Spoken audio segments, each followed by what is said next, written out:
This is a Rogue Media Network production.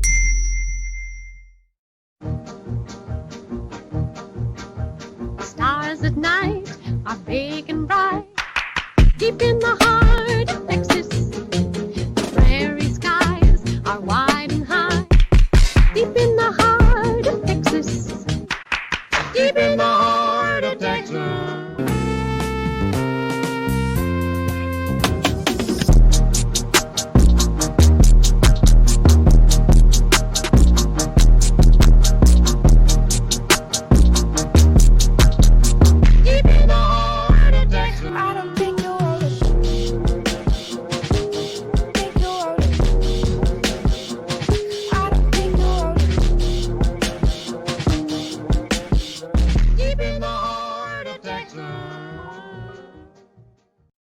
Well, hey, hello there, and welcome to Blah. Blah.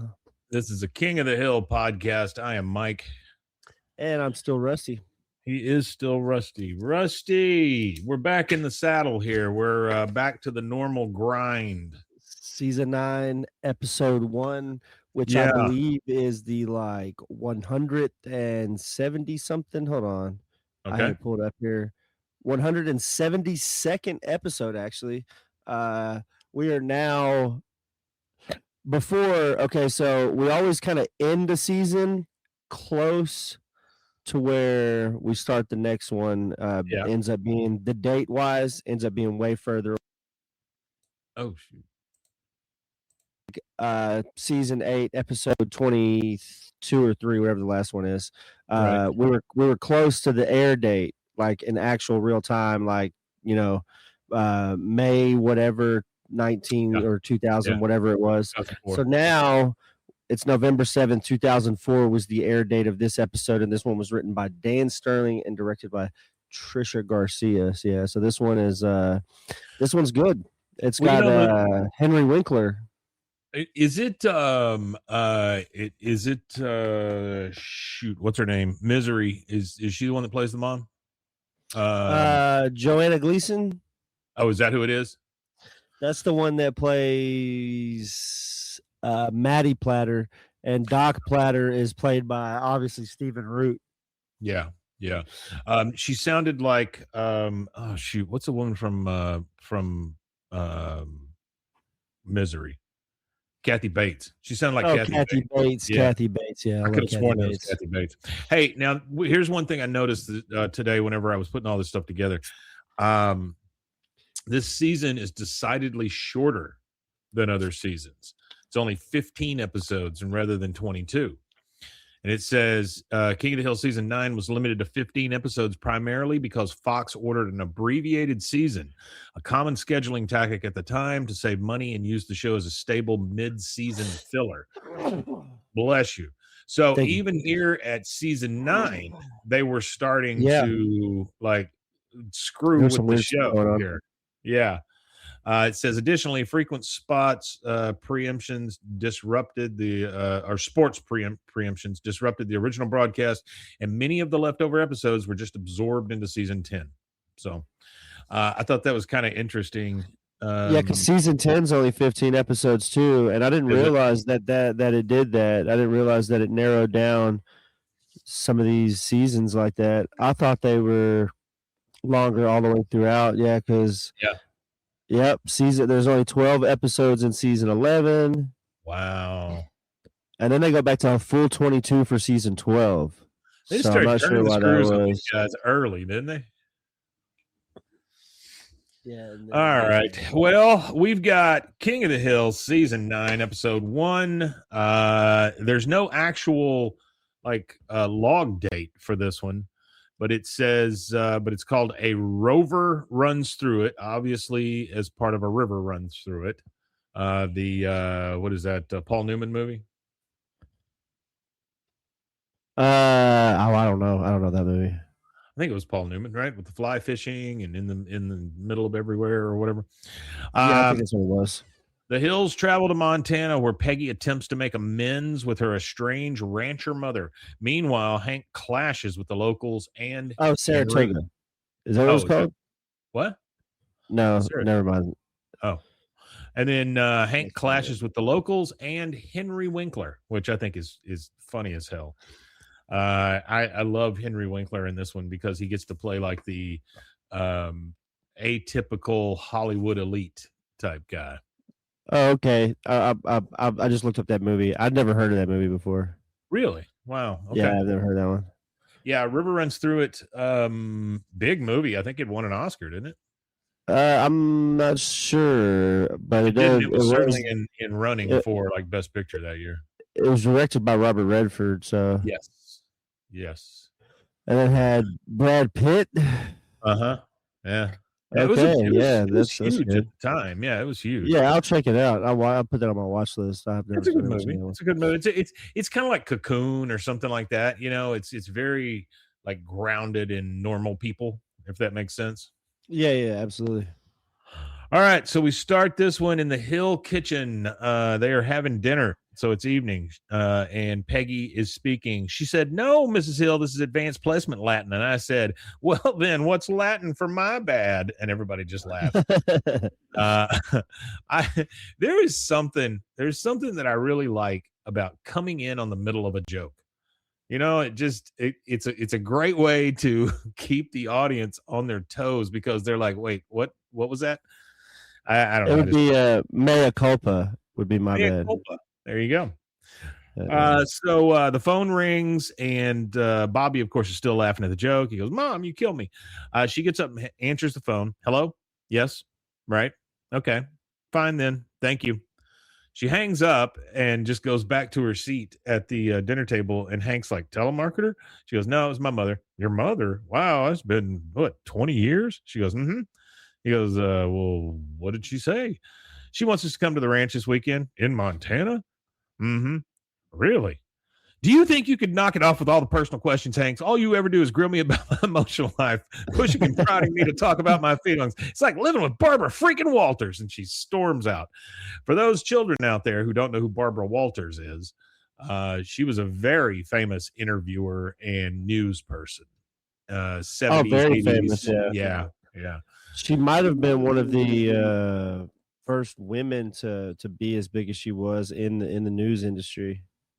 She was huge. Yeah, she was. It was her and Cronkite and those guys. About that same time. Gene Shalit. Yeah. Frank McGee was another one. I was real big into news. I really like news people. Lee Merriweather. Oh, I remember Lee Merriweather. Yeah, absolutely. I think Estelle Parsons was there too. They had that Today Girls or whatever it was. It was something they did back then. They called them the Tea Pourers. The Tea Pourers. Yeah. So she stormed off into the bedroom and she is on the bed folding clothes very forcefully. Hank comes in and she goes, "The nerve. She spends my whole childhood criticizing me and my whole adulthood ignoring me. Now she wants me to visit. What for?" He says, "Well, I know it's unpleasant, but have you considered that she might be, dying?" Yeah. She goes, "No chance. Dying's not her style. That would be a sign of weakness."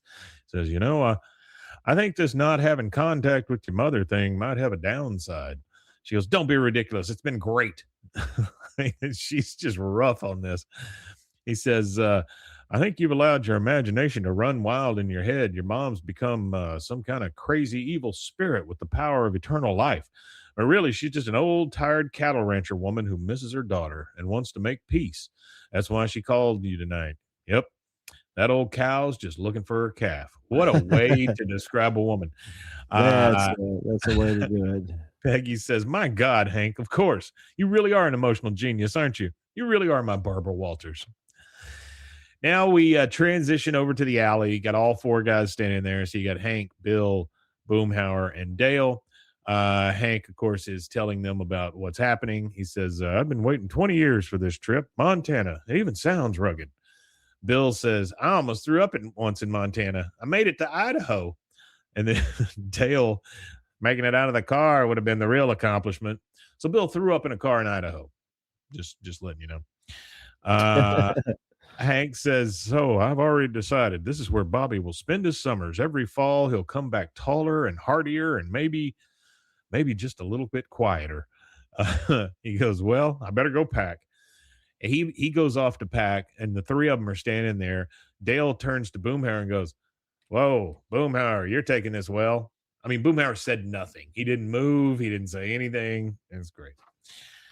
All right, so we are off to Montana. We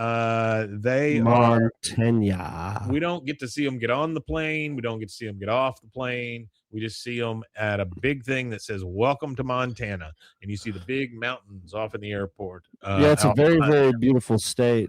Carved up by glaciers millions of years ago, has given its unique look with mountains and like the rolling hills and stuff like that. Is that where the Mount Rushmore is? Is it in Montana? No, it's in the Dakotas. Dakotas, that's right. I always get that confused. It's in South Dakota, the Black Mountains. No, I've not. This is one of the places I would like to be and go and see. Yeah, I've never been there either. I think it would be cool, but it's one of those things where I'm like, I bet you go there and you go, huh, yeah, that's pretty. And then you're like, what else is there to do? You know? Probably not much. Well, that's what I'm saying. I mean, it's a great thing. It's just like Grand Canyon, you know. You can go down on and ride a donkey down to the bottom, I guess, but that's about it. All right. That one I don't agree with. I've been all over the Grand Canyon. Oh, it is absolutely beautiful. Yeah, no, it's awesome. Gorgeous place, huh? Been in it and out of it. I've been all the way to the bottom and back. Consensually, I've been there twice, actually. Yeah, it was consensually. I've been there twice, actually.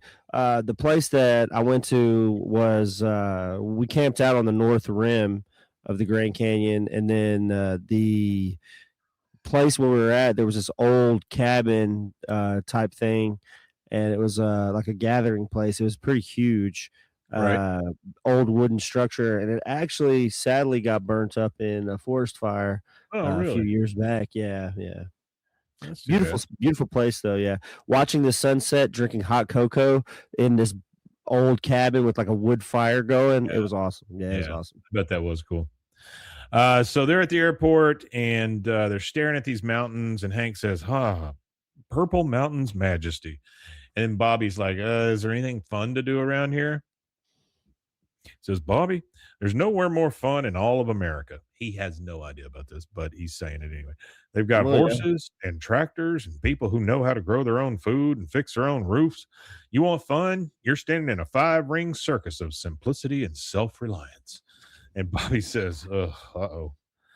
Then the rental car guy comes up to him. He goes, that's your rental there in space too. He looks over, and it is a Range Rover, where we get the Rover runs through it portion of it. Yeah. Hank goes, no, that's one of those Rovers. I'm supposed to have a pickup. He goes, we're all out, but this is a nicer vehicle, and you get the same price as a pickup. But I'm not interested in it's the only car we have right now. Gives him the keys and just leaves. And so Hank looks at it, and he's like, I don't want to be driving this big fancy car, but I would be okay driving that big fancy car. I think that would be great. Yeah, they're actually not bad. They're actually pretty decent vehicles. The Range Rover, it's only been around since I think they started production in like 1969, but they originally weren't designed as luxury vehicles. They were literally just designed as the most basic utilitarian. They've actually been pretty much on every continent. They've been everywhere. You know, they're kind of similar to Jeep in that aspect, but that they've been used in so many backwoods places in the world. Like there's this place called the Dorian Gap, where they took Range Rovers to the Dorian Gap. The Dorian Gap is so there's this gap. There's a jungle that connects Panama to Colombia. So actually Panama used to be Colombia, and then obviously America wanted to put a canal there and riled stuff up and all this kind of stuff. And Panama and Colombia split into two separate countries. But there's this gap that no highway has been built through. So there's this Trans-American Highway where you could take the highway all the way from like the deepest depths of Canada all the way through Mexico, all the way through Central America, but it stops at Panama, and there's this thing called the Dorian Gap. And there was there's only been a few times that it's been they've had an expedition go through it with like a motorized vehicle, and that was one Right. of the ones was a 1972 Range Rover. They took a bunch of them through that swampy part of the jungle and made it through to the other side. So the Range Rover is very like functional. So it took them like 96 days in 2 Range Rovers to cross through that whole thing. I wonder where is Range Rover made? Do you know? I Yeah, mean, actually, they're probably made in America now, but uh, actually, Range Rover is a British vehicle. is it? It was used to be made by a company called British Leyland. That was the Okay. one who invented it. Was a company called British Leyland, but it changed hands over the years. Land Rover, it was British Leyland, and then it split to just Land Rover Limited, and then it's been a part of Jaguar. It's called Jaguar Land Rover. Its head office is in the UK. It's in a place called Coventry in the UK. Yeah, I was wondering about that because it does very much seem like a Jeep competitor, you know?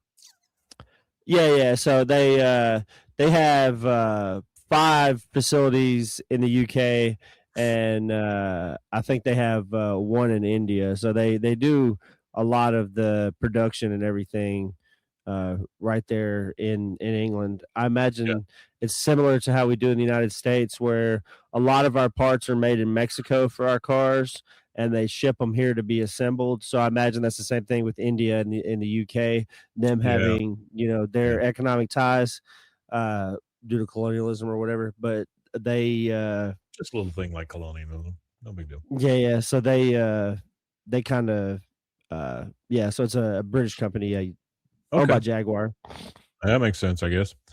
All right, so we're now at the Platter Ranch, whole big ranch. They're driving in. Bobby's in the back seat, and he's on his Game Boy, not even looking.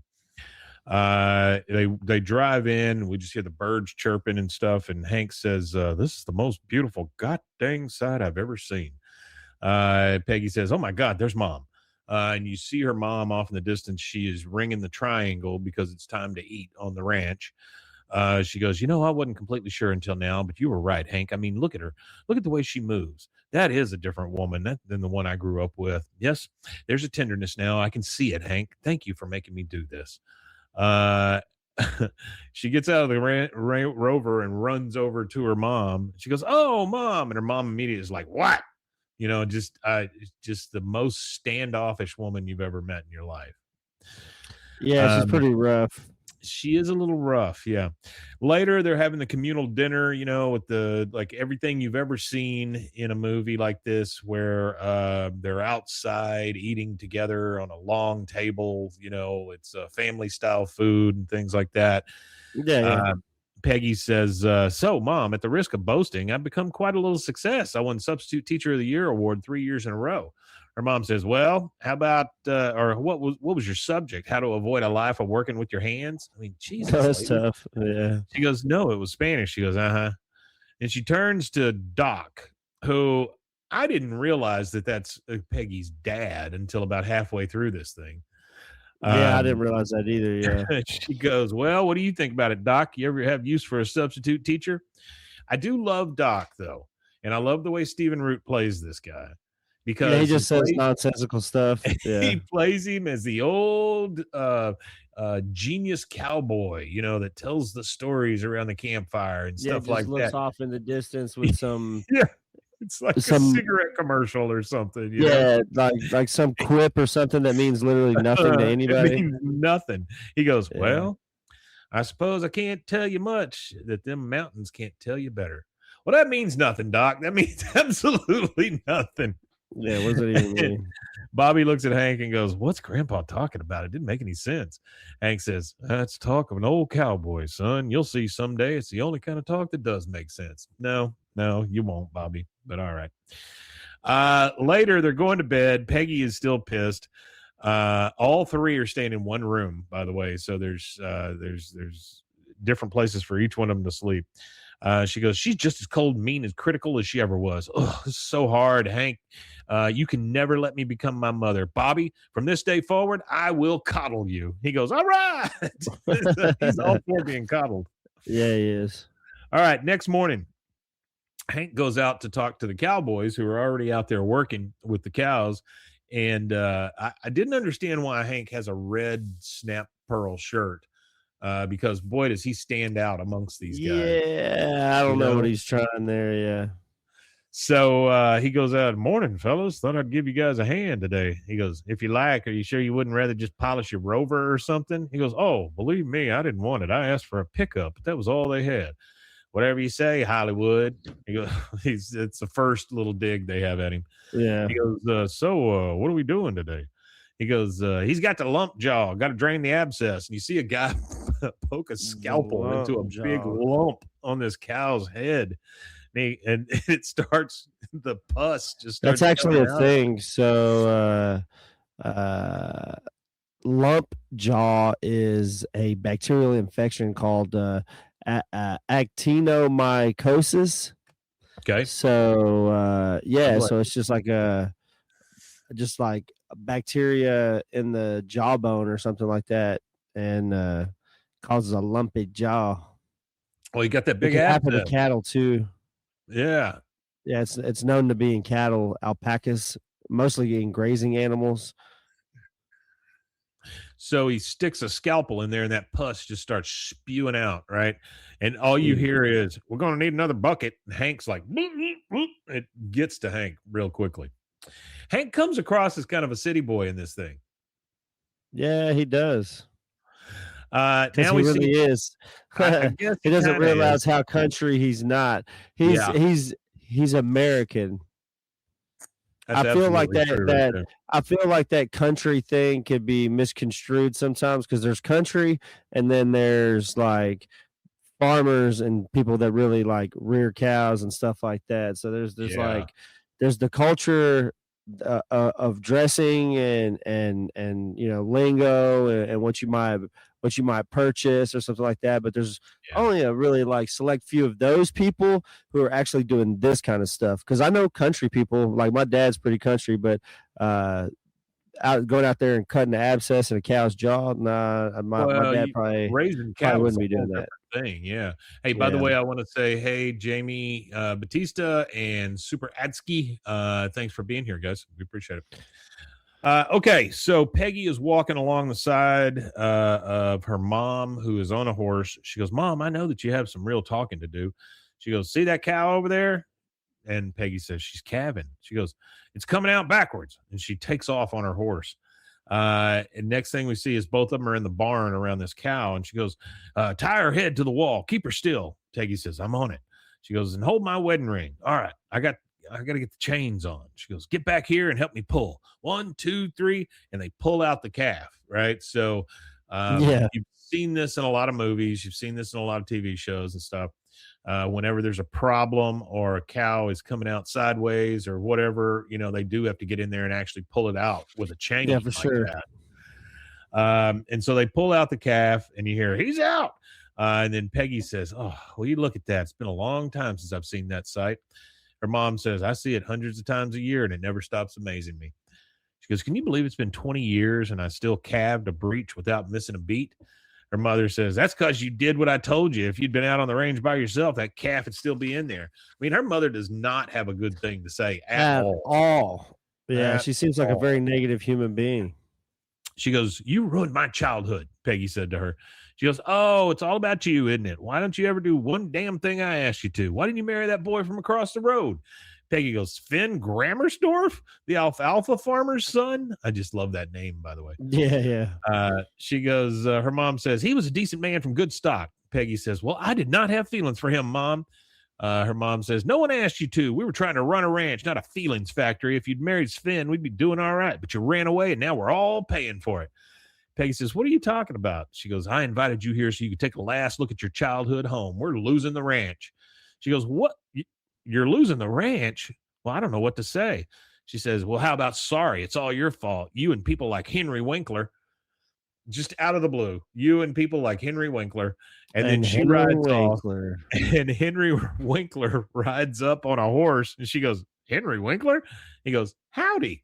I mean, I have always loved Henry Winkler just because he's so absurd. He's such a nice guy who's just completely absurd. Yeah, he is. Bless you. It's one of my favorite characters that he's ever played, and it's only because the other people that played alongside him. He was on Parks and Rec, and he was this lawyer on there, and he had Oh, yeah. two of the worst children in the world. And Jenny, I can't think of her last name, but she played his daughter, and she would come in and she would just be like, "Money, please," and he would give her money or whatever. And if nobody gave her money, she would be like, "Oh, okay, well, I understand. I'm just going to tear up this office until I get some money." And so she just starts smacking things on the floor and stuff. It's just so good. I like my favorite thing of his is actually Waterboy. Oh yeah. He was in Waterboy. He was in That's probably my favorite movie that he Parks did. and Rec. He was in Arrested Development. He was their lawyer. Happy Days, obviously. Oh yeah. He's been in That's what I always thought was funny about like his career arc is that the only like cool character he played was the one that got him into the industry, and then everything after that he plays like a meek or milder, calmer person. Well, the funny thing is that he's like that in real life. He's mild and meek, and he's not very tall at all. No, playing short. the Fonz, this is a Jewish boy that a very Jewish boy who, like I say, is not real tall, not very loudly spoken, and yet he was the coolest guy on that show. So, yeah, it's pretty good acting, if you ask me. Walker, our Winkler rides up. She goes, "Henry Winkler." He goes, "Howdy." She goes, "The Fonz?" And then Hank walks up and goes, "So, how's it going with your mom?" She says, "We're losing the ranch." "What?" "Mm-hmm." "Oh, and that's Henry Winkler." And he just goes, "Howdy." Hank says, "What the hell is going on around here?" Because now we've introduced Henry Winkler. And that's going to take us to our first ad break. We'll take that, and we'll be right back. There it is.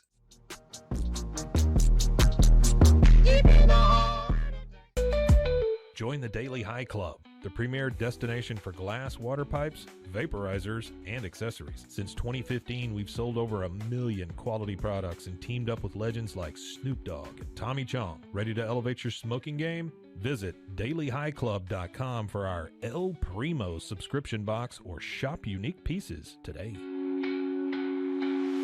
Discover the world of luxury sex toys at Luxury Toy X and indulge in the ultimate pleasure experience. For years, we have been dedicated to the belief that sexuality and wellness are essential components of a happy and healthy life. With over 70,000 satisfied customers, we take pride in our ability to provide products that enhance your sexual well-being. Join our community of satisfied customers and unlock a world of pleasure and self-discovery. Visit luxurytoyx.com today.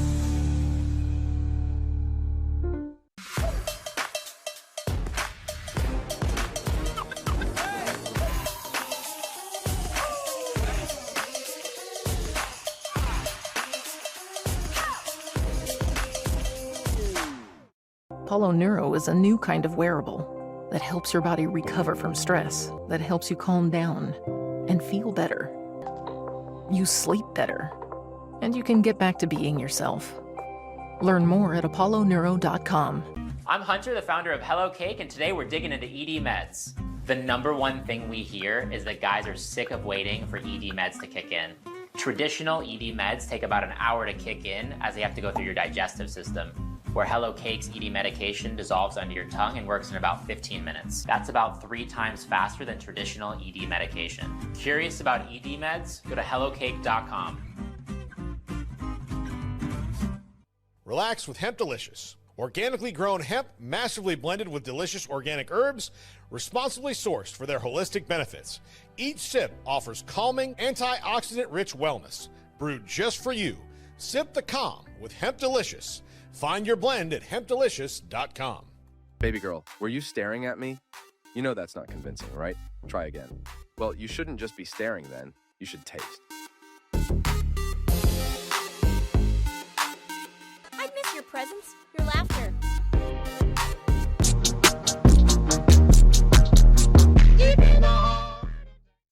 Why, hello there. We're back. Okay, so we left with Hank not really knowing what's going on the ranch here. Just met Henry Winkler for some reason. So Hank and the Cowboys are just back there kind of looking at the land. you know how it is in these kind of movies and TV shows where they're just kind of, looking off into the distance and taking in the majesty and that sort of thing. Yeah. The cowboy says, see that trail leading up to the mountains? That's where we send the cows every April. Hank says, for spring grazing, right? He says, yep. See, it's not legally our property. The Grammersdorfs kindly shared it with us 50 years, but then their boy, Sven, moved to Seattle, so they sold the place to Henry Winkler, and he won't let us use the trail. Cows are supposed to head up there this week. Thanks to old man Winkler, they got nowhere to go. Hank's like, well, why would a guy like him ever be living out here? The other one says, all you Hollywood folks are moving here. You burn out on city life. You come out here, see all this wide open space, and you start making fancy pizzas. He goes, fellas, look, you have every right to be mad, but for the record, I'm not from Hollywood. I'm from Arlen, Texas. And he goes, Arlen, New York, Hollywood, it's all the same. He goes, I'm from Arlen, Texas. They don't give a damn. Yeah. I love how you equate Arlen, Texas to New York and Hollywood. Hank says, well, I guess you got to think Montana I guess so. is huge, and their population is not so huge. Yeah. I mean, they've got to be like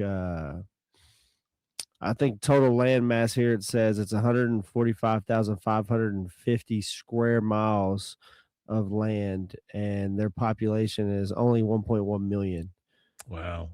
Yeah, that's a lot. Okay, so it says, fellas, look, you have every right to be mad. And then they call him New York and Hollywood. And he goes, well, why don't you just rent the trail from Henry Winkler? They go, we're broke. You Hollywood folks made property taxes skyrocket. Sound familiar? You got any more questions? I don't mean to interrupt you again. Yeah. But in the lower 48 states, or out of all 50 states in population density, it's 48th. So it's at the bottom percentage of population density, which the bottom three are Montana, Wyoming, and Alaska. So there's 7.8 people per square mile in Montana, 6 people per square mile in Wyoming, and 1.3 people per square mile in Alaska. 1.3. Yeah, Texas is 23 on that list. There's 117 people per square mile, with the most dense place in the United States being DC, but the most dense state is New Jersey. 1.3 people per mile. That is crazy. Yeah, per square mile. That's crazy. Yeah, that's a very, very well. The population is only 733,000 in Alaska, and they have 570,000 square miles of land, being the largest state. Wow. So, and Texas kind of surprised me being as low as it is as well.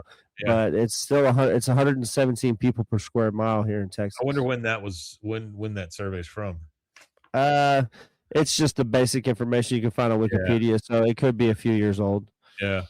I feel like our population has gone up immensely over the last few years.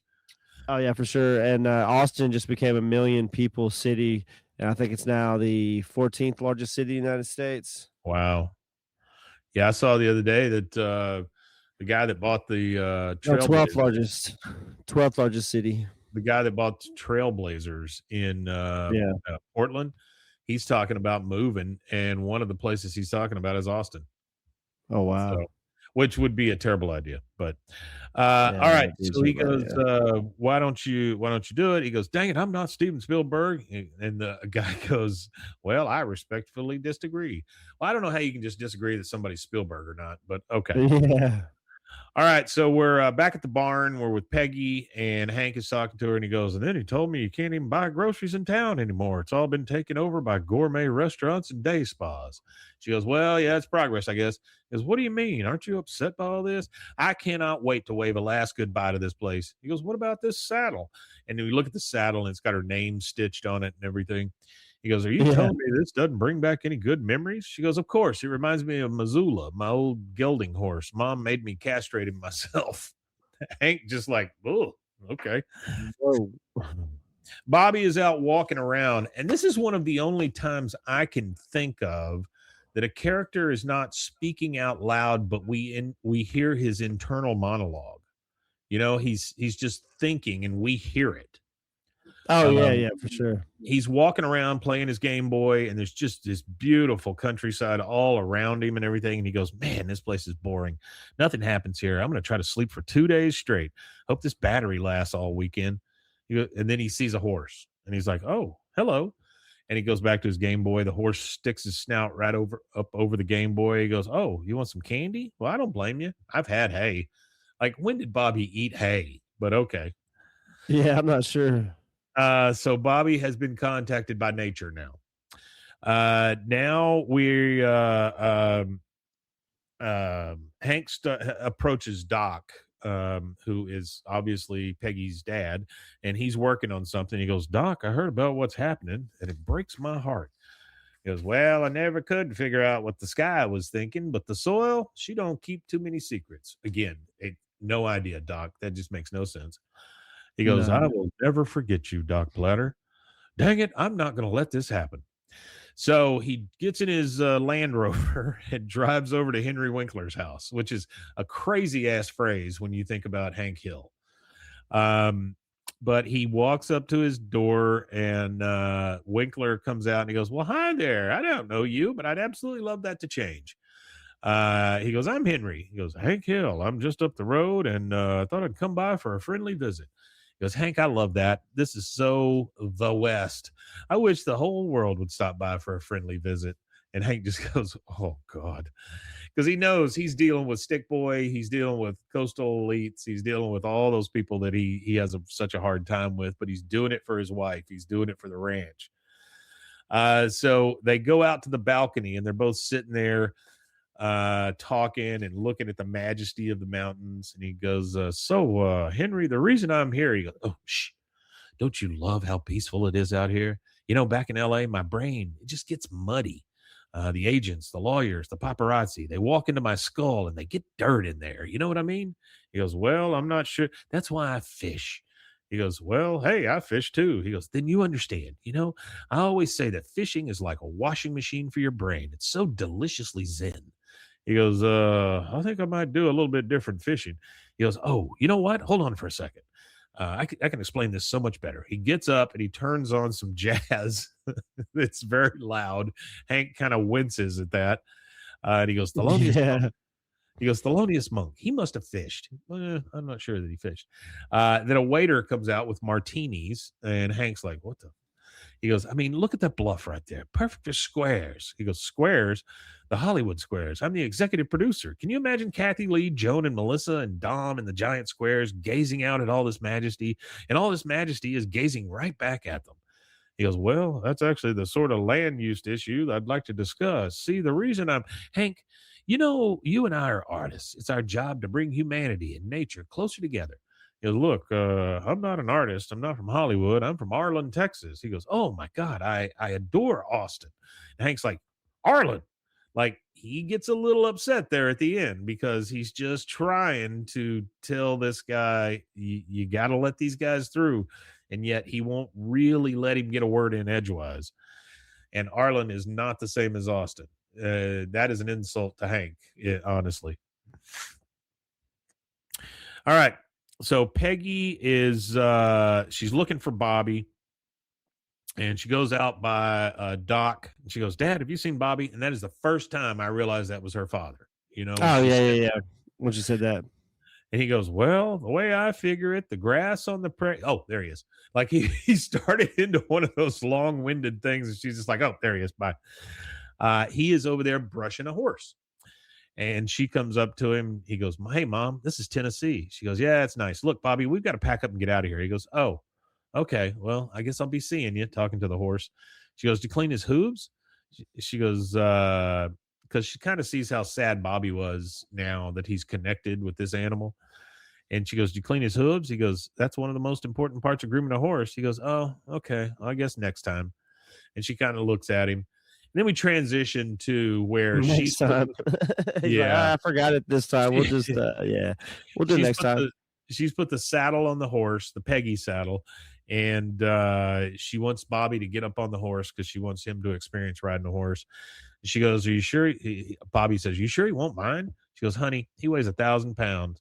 And to him, you're like a hat. Now, don't slouch. Straighten up your back. That's right. That's right. He gets up there. She goes, now go ahead. Give him a little squeeze with your heels. The horse starts walking, and Bobby's like, hey, we're going. Tennessee, you're a genius. Like, that hadn't been bred into that horse. Now, we're back at Henry Winkler's. And Hank says, so if you'd be willing to open that trail for just a few days a year, that would make all the difference. He goes, Hank, have you ever seen the movie A River Runs Through It? Can you imagine if cows tromped across that river, getting all tangled up in the fly fishing lines? Now, that would be an awful. He goes, now, that would be an awful movie. That would not be a good movie, yeah. He goes, well, there's a river over there, and cattle trail is way over there. So it seems like you could let the cattle through without much of a problem. Excuse me, it would be a serious problem. Cows have very dirty feet. I love how he calls them feet. You know, Feet, yeah. cow feet. The cow feet. He goes, they walk through poo, and they could track giardia microbes onto the land, which could wash into the river and contaminate the fish. There's no fish, Hank. Then what am I washing my brain with? He goes, look, cows and fish have gotten along fine for centuries. Hank, sure, I could open the cattle road, and tomorrow they would be staked. But someday our children will ask us, where are the trees? Hank says, what they'll ask us is, where's the goddamn steak? So we go back to the Platter Ranch. You got the two cowboys on the porch, and Hank drives up, and they both look at him and go, enjoy your celebrity cocktail, Mr. Hollywood. He goes, dang it, I am sick and tired of everyone's asinine ideas about me. I am not some redneck, and I'm not some Hollywood jerk. I'm something else entirely. I'm complicated. Everybody just laughs at him. And he kind of sighs, because if he said that to somebody, or if he heard that from somebody, he would feel the same way. He'd be like, you're complicated. Okay. Yeah. All right. Now, Bobby's on the back of a horse. He finally ropes a calf, and he goes, Mom, I did it. She goes, oh, yeah. Then Hank comes walking up, and he's like, Peggy, let's go home. I've had it with Henry Winkler, and I've had it with your family and this goddamn ranch. She goes, Hank, are you insane? Look at that. She points at Bobby riding the horse. He goes, dang that Henry Winkler. This should have been the best moment of my life, and I can't even enjoy it. And, Peggy says, look how happy he is. Reminds me of myself at his age. He goes, but I thought you said you were never happy here. She goes, I just let my awful memories of Mom cloud my good memories of growing up here. He goes, well, that's nice. Anyway, if we can hurry, we can get the 5:45 flight to Dallas. He's ready to go. She says, we can't leave now. Maybe I didn't marry Sven Grammersdorf, but I can still save this ranch. And she walks off. Hank's like, wait, Sven Grammersdorf. And that takes us to our second commercial break, and we will be right back.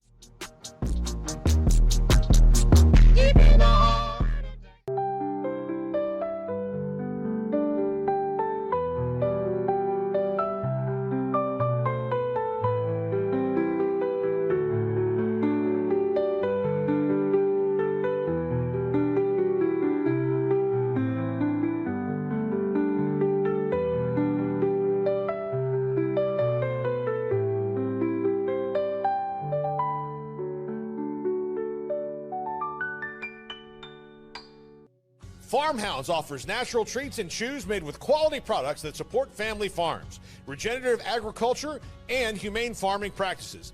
Give your dog the best with wholesome, organic ingredients that promote health and happiness. Shop now at farmhounds.com. Tervis is all about staying hydrated. Each product is built to last and comes in endless designs to match your personality. Stay refreshed and express yourself with Tervis. Visit tervis.com today and find your perfect tumbler. Protect your online privacy with NordVPN. Browse securely, access content from anywhere, and keep your data safe with military-grade encryption. Whether at home or on the go, NordVPN ensures your digital freedom. Stay secure. Download NordVPN today at nordvpn.com. That's NORDVPN.com.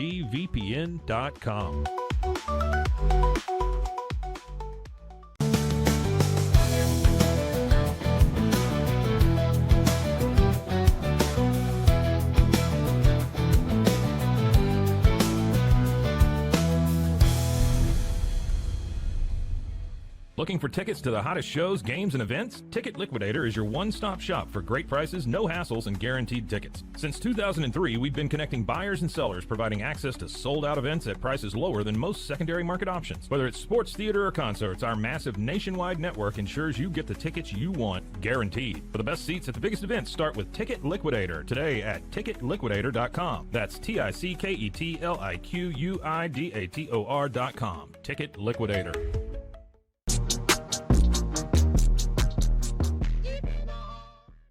Deep in the heart of Texas.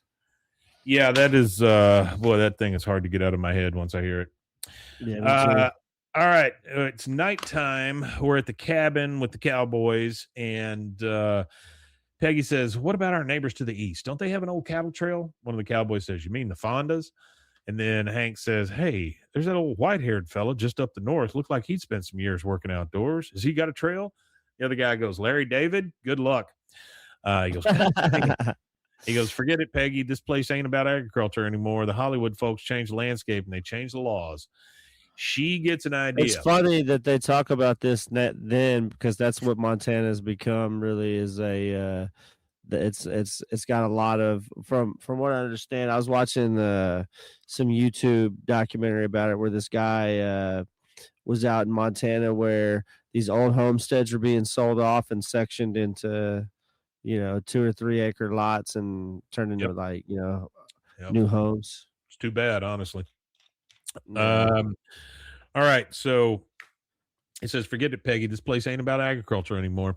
And she gets an idea, and she goes in there and starts researching. She's flipping through books and reading and reading and reading. And she goes, "Ordinance of 1857, if an act of God or other adverse." And then her mom comes up behind her. She walks up behind her in the bathroom. She goes, "Typical. You're on vacation for 2 days. You can't stay away from your books." Why would you not want your kid to read a book? I mean, that doesn't make a lot of sense to me. But again, her mom's being very negative. Books ain't gonna birth cows. She said she's on the next morning. They're on the horses. All the cattle are behind them. And Hank's on a horse next to Peggy, and he goes, "Peggy, you sure this isn't, pretty darn bad idea?" She goes, "Don't you worry. I know what I'm doing, and it's going to work. You both remember the plan, Bobby. You stay by me. Hank, bring up the rear." And she goes, "Let's ride." And you hear bells jingling, the cows mooing, all that stuff, and they're headed to Osage city limits. Now, the next cut we see is to all the rich people in town. So they're getting their Starbucks, and they're getting their this and that, and they're having their avocado toast, and they're getting in their valet parking car. Like there's one where the valet has to lift the lady up into the car. Her car is so big. And here we go. These cattle start driving through town with Peggy at the front. And one of the little girls with the rich people goes, "Look, Mommy, moo cow." And then you hear a tires screeching and stuff because these cows are being driven right down Main Street. As that's happening, a cop looks over at Peggy and goes, "Ma'am, what are you doing with a herd of cattle on the public thoroughfare?" She goes, "We're heading to the mountains. We're taking the long route because our cattle trail has been blocked by Henry Winkler." You hear a bunch of horns honking and stuff like that. You hear there's a guy trying to back out, and there's some cows behind him. He goes, "Oh, come on. I got people coming for brunch." And so he gets out and he tries to shoo the cow away. Cow gets in his car, tears up his seats, takes a shit in there. And he's just like, starts screaming and stuff. Yeah. They continue riding.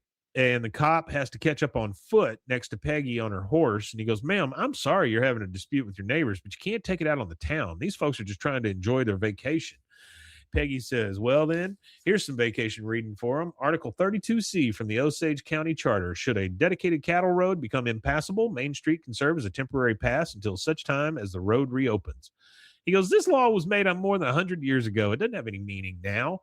She goes, "Well, it means plenty to us, sir. So we'll be driving cattle right through here, 50 head at a time, until we get all 2,000 head up in the mountains, unless Mr. Winkler would like to yield his road." And then she smacks one of the cows, and it starts a stampede. And Bobby's like, "Woo, stampede!" And he just starts riding with them. Hank's glasses kind of fall off his head, and one of the cowboys comes up right behind him, catches his glasses and hands them to him. And he goes, "Hank, you crazy cowboy, what the hell are you guys doing?" He goes, "Well, right about now, I'm trying not to die." And they say, well, lift up off the saddle. You won't bounce as much. So they see what he's doing. They see what they're doing to help. And so the Cowboys are on their side now. Later, we're at the ranch, and they're all watching the cattle pass off in the distance, right? They're watching them go to where they need to. Peggy's in the kitchen with her mom, and she goes, can you believe I got Henry Winkler to open up this trail? So what do you think, Mom? Peggy Hill, educator, mother, rancher. Her mother says, you were just fixing the mess you made in the first place, and half them cattle in the drive wasn't even branded yet. We could have lost them to rustlers. Damn, lady. Yeah. That's rough. Never satisfied. No. Peggy storms out, and Hank sees her come out, and he goes, Peggy, check this out. Hey, where are you going? She goes, to finish the work around here, I will castrate, vaccinate, dehorn, and brand every steer in the herd by myself. He goes, Peggy, that's crazy. Man. I don't care. I'm not stopping until my mother sees that I just thought if I saved this ranch, it would finally make Mom proud of me, but it didn't. He goes, I'm sorry, Peggy. If saving the ranch didn't change anything between you two, nothing's gonna. She goes, well, then what did we come here for? What was the point of this whole stupid trip? And then you hear kind of a horse go off in the distance. Hank points up to kind of a mesa or a ridge, and there's Bobby on a horse with a cowboy hat, just kind of looking off into the beautiful land. And that is it. They both realized that was it. That's why they came. So Bobby got exposed to nature and the ranch and everything. And he was good at riding horses. Yes. And this is one of those weird ones, kind of like in the first season, where we have a Hank fill in the blanks after the credits, right? And so as the credits are running, we see Hank and Henry Winkler out in a stream fly fishing together. And he goes, oh, hello there. Mr. Winkler here would like you to know that it was always his intention to let the Platter's cattle use his trail, because cattle, like jazz music, feed the soul of America, and that if all the leaders of the world would just fish together, the planet would live in harmony. And Henry Winkler looks over at him. He goes, thank you, Hank. And that's it. That is the end of the series, the end of the episode. After the credits, we get Sven Grammersdorf. That's it. Grammersdorf. Season 9, episode 1. Yeah, in the books. That was a quick one, yeah. It's a quick one, but it is actually a good episode. It's one of those bottle episodes, that can kind of stand on its own, but very good. Very good stuff. Yeah, these are the seasons that aren't as good. Yeah, but this is a nice feel-good one, and you're introduced to Peggy's dad and her mom, in a big way and things like that. Yeah, for sure. It wasn't bad at all. All right. We are back on track now, guys. We are back where we're supposed to be with this show. Mondays and Fridays. Fridays are That Ain't Right Fridays, and we do things that are kind of adjacent to King of the Hill. But Rusty, you want to tell them where they can find us if they want more? Yeah, you can find us at BWAAAKOTH at all social media, and then you can go to youtube.com/@BWAAAKOTH if you're just listening to us and want to see some of our videos. So there you go. I had plans to go to the ATX TV festival this year. Had some press credentials, but my dad got sick and had a major heart operation, so I got to take him to some appointments and stuff. So I'm probably not going to make it to that this year, but we'll hit it up again next year. We do have a couple of big things coming up locally. We just finished the block party here in Waco. Band one called the Bottomless, yeah, something like that. But they're from Austin. They played last year. They finally won this year, so they got $1,000. The next big thing I believe we have coming up is we have an AI leadership conference that's coming up in September. And then October 10th, I wanted to tell you about this because we haven't talked about it. We're having a paranormal fest. So cool. Yeah, so ghostly stuff and UFOs and all of that kind of stuff. We'll have that at the PAC also. So I might talk to you about us maybe doing a UFO version of this or something like that. Yeah, because I know there is the one where Joseph thinks his dad's an alien. Yeah, there is one. Yeah, I remember that episode. Yeah, that might be kind of fun. kind of fun to cover that. But other than that, guys, we're working hard and getting things done. And thank you all for being here. We love it when you guys show up. Yep, we appreciate you guys. It's been a lot of fun. So I think that leaves us with one thing left to say. Oh, we matanye. We matanye indeed. Y'all take it easy.